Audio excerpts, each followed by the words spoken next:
Zone Technique Nicolas Venance, Zone Technique, une émission d'actunautique.com. Bonjour et bienvenue à vous dans Zone Technique, un Zone Technique Rochelet aujourd'hui puisque je suis à bord d'un Lean 56, c'est le tout premier motorio trimaran de chez Nil Trimaran, le chantier Rochelet. Aujourd'hui, cette émission, elle va s'intéresser à la gestion du froid à bord d'un bateau de voyage. Pour cela, rencontrons tout de suite Ophélie Perdrieux, directrice du bureau d'études de Nil Trimaran. Ophélie, bonjour.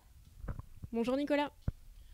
Alors, nous sommes à bord du tout premier motorio trimaran que le chantier Nil a lancé.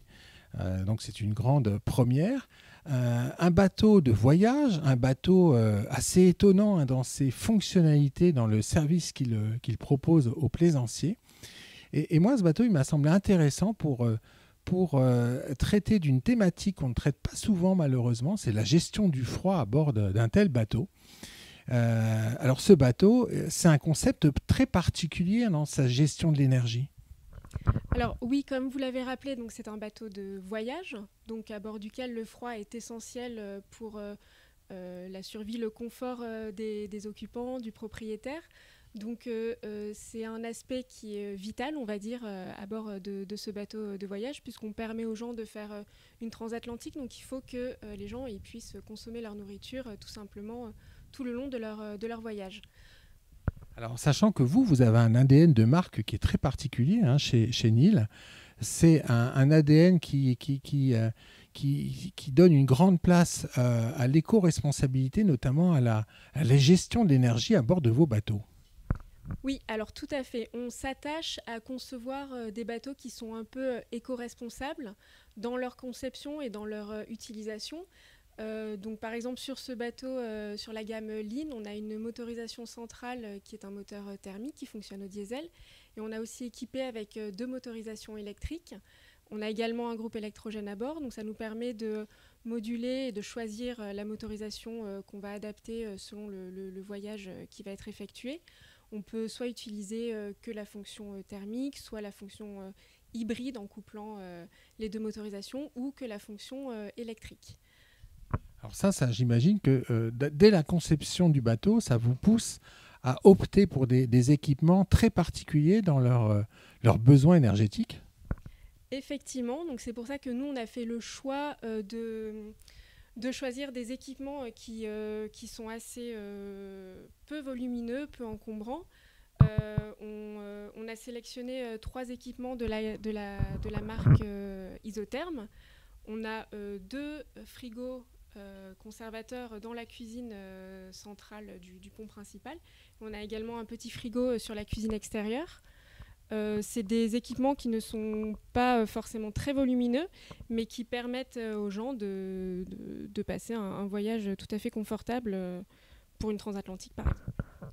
Alors on va tout d'abord s'intéresser au design. Alors, les lignes, et vous faites un gros effort sur le design de vos bateaux. On va faire un petit périphérique ici sur le carré de ce 56. Et quand effectivement on s'intéresse au design de la cuisine, la première chose moi qui me frappe, c'est l'intégration de ce réfrigérateur dans son design inox.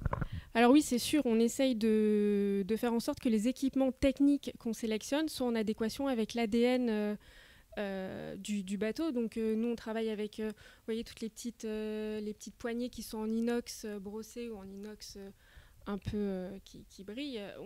On s'attache à sélectionner des équipements comme le four qui est derrière vous, qui est également en inox, pour avoir une cohérence dans l'ensemble des équipements installés à bord du bateau. Alors vous avez aussi un choix. Là, vous allez nous l'ouvrir, ce réfrigérateur. Vous préférez opter pour des tiroirs. Pourquoi ce choix, Ophélie ? Alors oui, moi je trouve que le tiroir, il est très pratique parce qu'il donne une bonne vision d'ensemble de ce que contient le frigo. Donc celui-là, c'est un tiroir simple, mais tout à l'heure, vous avez pu filmer l'équipement qui est double. Et, on va aller voir tout de suite.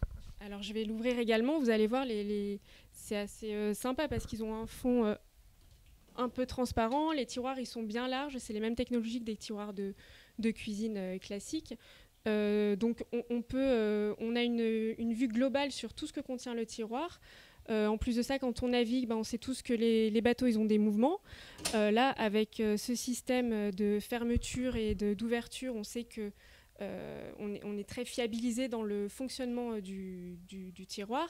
Et en plus de ça, ça permet de maintenir tout ce qui est à l'intérieur du frigo dans le tiroir. C'est-à-dire qu'on ne va pas ouvrir une porte et se retrouver avec tous les produits qui sont à l'intérieur qui peuvent nous tomber dessus. Ouais, et puis le froid qui est conservé quand on tire le tiroir. Oui, ça permet aussi de garder toute l'énergie que produit un frigo et de mieux la maîtriser en ayant juste 2 tiroirs et non pas une grande porte qu'on ouvre qui est sur toute la hauteur. Et on trouve dommage de perdre cette énergie-là.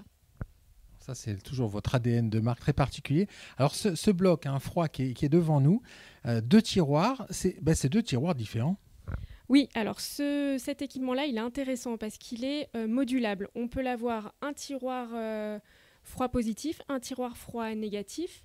On peut aussi l'avoir en 2 tiroirs froid positif ou 2 tiroirs froid négatif. Donc ça offre à nos clients la possibilité de choisir selon leur programme de navigation s'ils veulent plutôt tel équipement ou tel autre équipement. C'est très pratique pour nous au chantier parce que l'encastrement de l'équipement est le même, que ce soit une version ou l'autre.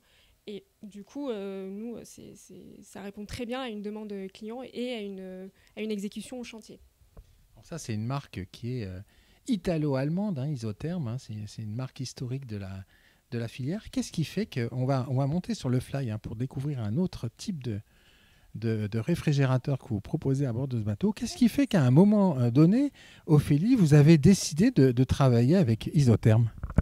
Alors, comme vous l'avez rappelé, on est sur une gamme de bateaux de voyage, donc il faut qu'on puisse satisfaire le client où qu'il aille dans le monde.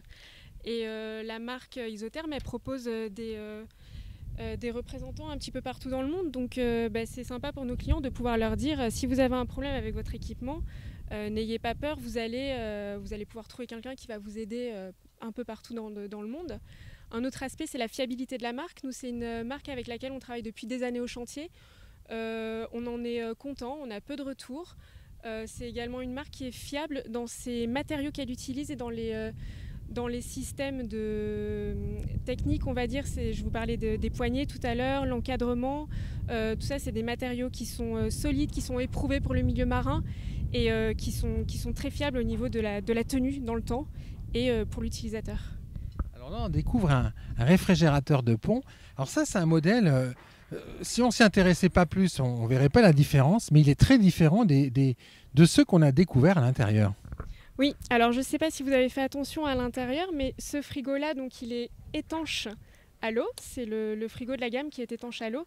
Et grâce à ce cadre qui fait l'étanchéité ici. Dans les autres frigos qui sont à l'intérieur, on a de la ventilation qui est intégrée à ce niveau-là.